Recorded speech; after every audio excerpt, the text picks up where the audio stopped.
मुंशी प्रेमचंद की कहानी प्रेम की होली। गंगी का 17वां साल था, पर वह 3 साल से विधवा थी और जानती थी कि मैं विधवा हूँ। मेरे लिए संसार के सुखों के द्वार बंद है। फिर वह क्यों रोए और कल्पे? मेले से सभी तो मिठाई के दोने और फूलों के हार लेकर नहीं लौटते। कितनों का तो मेले की सजी दुकानों और उन पर खड़े नर नारी देखकर ही मनोरंजन हो जाता है। गंगी खाती पीती थी, हंसती बोलती थी।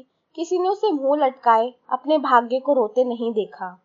घड़ी रात को उठकर गोबर निकालकर गाय बैलों को सानी देना, फिर उपले पाथना उसका नित्य का नियम था।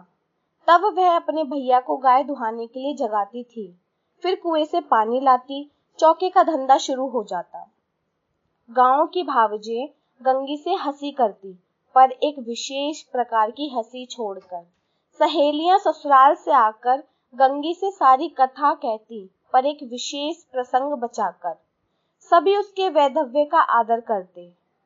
जिस छोटे से अपराध के लिए उसकी भावज पर घुड़कियां पड़ती, उसकी माँ को गालियां मिलती, उसके भाई पर मार पड़ती, वह उसके लिए क्षम्य था। जिसे ईश्वर ने मारा है उसे क्या कोई मारे? जो बातें उसके लिए वर्जित थी, उनकी और उनका मन ही ना जाता था। उसके लिए उसका अस्तित्व ही ना था। जवानी के इस उमड़े हुए सागर में मतवाली लहरें ना थी, डरावनी गरज ना थी, अचल शांति का साम्राज्य था।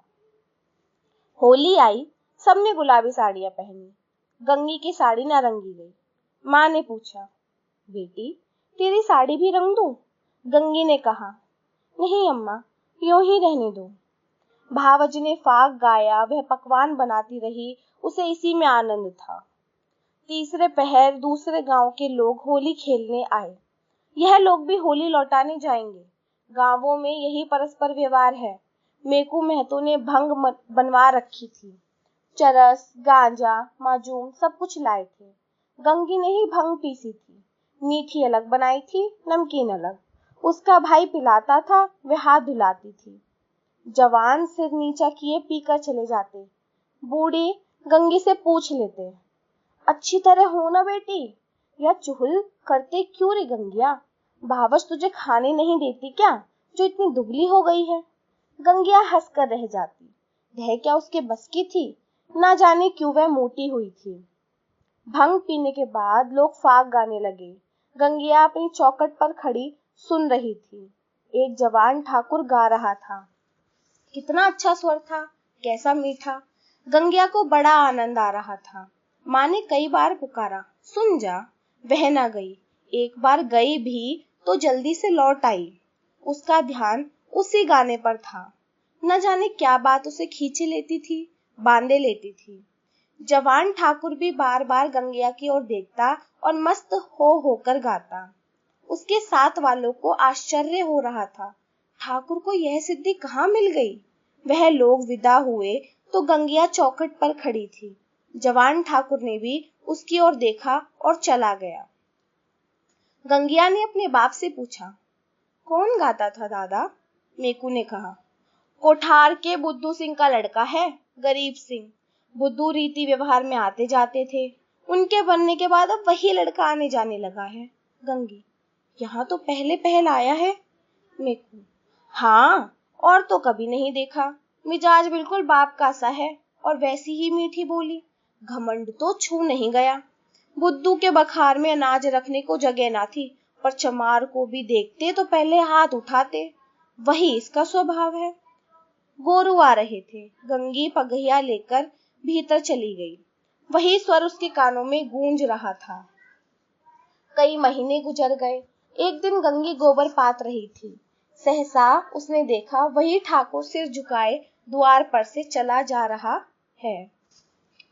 वह गोबर छोड़कर उठ खड़ी हुई। घर में कोई मर्द न था, सब बाहर चले गए थे। यह कहना चाहती थी, ठाकुर बैठो, पानी पीते जाओ, पर उसके मुंह से बात न निकली। उसकी छाती कितनी जोर से धड़क रही थी। उससे एक विचित्र घबराहट होने लगी। क्या करे, कैसे उसे रोक ले? गरीब सिंह ने एक बार उसकी ओर ताका, फिर आंखें नीची कर ली। उस दृष्टि में क्या बात थी कि गंगी के रोए खड़े हो गए। वह दौड़ी घर में गई और माँ से बोली, अम्मा, वह ठाकुर जा रहे हैं गरीब सिंह। माँ ने कहा, किसी काम से आए होंगे। गंगी बाहर गई तो ठाकुर चला गया था। वह फिर गोबर पाथने लगी, पर उपले टूट टूट जाते, आप ही आप हाथ बंद हो जाते, मगर फिर चौंक कर पातने लगती, जैसे कहीं दूर से उसके कानों में आवाज आ रही हो। वही दृष्टि आंखों के सामने थी। उसमें क्या जादू था, क्या मोहिनी थी। उसने अपनी मूक भाषा में कुछ कहा, गंगी ने भी कुछ सुना। क्या कहा यह वह नहीं जानती, पर वह दृष्टि उसकी आंखों में बसी हुई थी। रात को लेटी तब भी वही दृष्टि सामने थी, स्वप्न में भी वही दृष्टि दिखाई दी। फिर कई महीने गुजर गए। एक दिन संध्या समय मेको द्वार पर बैठे सूत काट रहे थे और गंगी बैलों को सानी चला रही थी। सहसा चिल्ला उठी, दादा, दादा ठाकुर। मेकू ने सिर उठाया तो द्वार पर गरीब सिंह चला आ रहा था। राम राम हुआ। मेकू ने पूछा, कहाँ गरीब सिंह, पानी तो पीते जाओ। गरीब आकर एक माची पर बैठ गया। उसका चेहरा उतरा हुआ था, कुछ वह बीमार सा जान पड़ता था। मेकू ने कहा, कुछ बीमार थे क्या? गरीब, नहीं तो दादा। मेकू, कुछ मुंह उतरा हुआ है क्या? सूद ब्याज की चिंता में पड़ गए? गरीब, तुम्हारे जीते मुझे क्या चिंता है दादा। मेकू, बाकी दे दी ना? गरीब, हाँ दादा, सब बेबाक कर दिया। मेकू ने गंगी से कहा, बेटी जा, कुछ ठाकुर को पानी पीने को ला। भैया हो तो कह देना चिलम दे जाए। गरीब ने कहा, चिलम रहने दो दादा, मैं नहीं पीता। मेकू, अब की घर ही तमाकू बनी है, स्वाद तो देखो, पीते तो हो। गरीब, इतना बेदम ना बनाओ दादा, काका के सामने चिलम नहीं छुई, मैं तुमको उन्हीं की जगह देता हूँ। यह कहते कहते उसकी आंखें भर आईं। मेकू का हृदय भी गदगद हो उठा। गंगी हाथ की टोकरी लिए मूर्ति के समान खड़ी थी। उसकी सारी चेतना, सारी भावना गरीब सिंह की बातों की ओर खिंची हुई थी। उसमें और कुछ सोचने की और कुछ करने की शक्ति ना थी। ओह, कितनी नम्रता है, कितनी सज्जनता, कितना अदब। मेकू ने फिर कहा, सुना नहीं बेटी, जाकर कुछ पानी पीने को लाव। गंगी चौंक पड़ी, दौड़ी हुई घर में गई, कटोरा मांजा, उसमें थोड़ी सी राब निकाली, फिर लोटा गिलास मांजकर शरबत बनाया। माँ ने पूछा, कौन आया है गंगिया?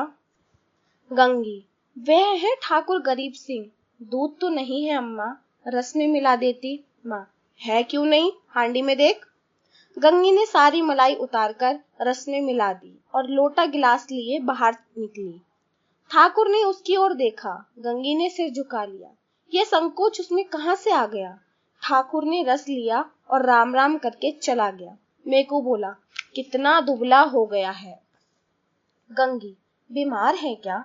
मेकू, चिंता है और क्या, अकेला आदमी है, इतनी बड़ी गृहस्थी, क्या करे। गंगी को रात भर नींद नहीं आई। उन्हें कौन सी चिंता है, दादा से कुछ कहा भी तो नहीं, क्यों इतने सकुचाते हैं, चेहरा कैसा पीला पड़ गया है। सवेरे गंगी ने माँ से कहा, गरीब सिंह अब के बहुत दुबले हो गए हैं अम्मा। माँ, अब वह बेफिक्री कहाँ है बेटी, बाप के जमाने में खाते थे और खेलते थे, अब तो गृहस्थी का जंजाल सिर पर है। गंगी को इस जवाब से संतोष न हुआ। बाहर जाकर मेकू से बोली, दादा, तुमने गरीब सिंह को समझा नहीं दिया, क्यों इतनी चिंता करते हो? मेकू ने आंखें फाड़ कर देखा और कहा, जा अपना काम कर। गंगी पर मानो वज्रपात हो गया। वह कठोर उत्तर, और दादा के मुंह से? हाय, दादा को भी उनका ध्यान नहीं, कोई उसका मित्र नहीं, उन्हें कौन समझाए। अब कि वह आएंगे तो मैं खुद उन्हें समझाऊंगी। गंगी रोज सोचती वह आते होंगे, पर ठाकुर न आए। फिर होली आई, फिर गांव में फाग होने लगा। रमणियों ने फिर गुलाबी साड़ियां पहनी, फिर रंग घोला गया। मेकू ने भांग, चरस, गांजा मंगवाया। गंगी ने फिर मीठी और नमकीन भांग बनवाई। द्वार पर टाट बिछ गया। व्यवहारी लोग आने लगे, मगर कोठार से कोई नहीं आया। शाम हो गई, किसी का पता नहीं। गंगी बेकरार थी, कभी भीतर जाती, कभी बाहर आती। भाई से पूछती, भंग तो नहीं बची, कोठार वाले आवेंगे तो क्या पिएंगे। दादा कहते, अब क्या रात को आवेंगे, सामने तो गांव है, आते होते तो दिखाई देते। रात हो गई, पर गंगी को अभी तक आशा लगी हुई थी। वह मंदिर के ऊपर चढ़ गई और कोठार की ओर निगाह दौड़ाई। कोई ना आता था। सहसा उसे उसी सिवाने की ओर आग दहकती हुई दिखाई दी। देखते देखते ज्वाला प्रचंड हो गई। यह क्या, वहां आज होली जल रही है? होली तो कल ही जल गई। कौन जाने वहां पंडितों ने आज होली जलाने की सयाद बताई हो। तभी वे लोग आज नहीं आए, कल आएंगे। उसने घर जाकर मेकू से कहा, दादा, कोठार में तो आज होली जली है। मेकू, धुत पगली, होली सब जगह कल जल गई। गंगी, तुम मानते नहीं हो, मैं मंदिर पर से देख आई हूँ, होली जल रही है। ना पति आते हो तो चलो, मैं दिखा दूं। मेकू, अच्छा चल देखूं। मेकू ने गंगी के साथ मंदिर की छत पर आकर देखा। 1 मिनट तक देखते रहे, फिर बिना कुछ बोले नीचे उतर आए। गंगी ने कहा, है होली की नहीं, तुम ना मानते थे। मेकू, होली नहीं है पगली, चिता है, कोई मर गया है, तभी आज कोठार वाले नहीं आए। गंगी का कलेजा धक से हो गया। इतने में किसी ने नीचे से पुकारा, मेकू महतो, कोठार के गरीब सिंह गुजर गए। मेकू नीचे चले गए, पर गंगी वहीं स्तब्ध खड़ी रही। कुछ खबर ना रही, मैं कौन हूँ, कहाँ हूँ। मालूम हुआ जैसे गरीब सिंह उधर सुदूर चिता से निकलकर उसकी ओर देख रहा है। वही दृष्टि थी, वही चेहरा। क्या उसे वह भूल सकती थी? उस दिवस से फिर कभी होली देखने नहीं गई। होली हर साल आती थी, हर साल उसी तरह भंग बनती थी, हर साल उसी तरह फाग होता था, हर साल अबीर गुलाल उड़ती थी, पर गंगी के लिए होली सदा के लिए चली गई। मुंशी प्रेमचंद की कहानी प्रेम की होली।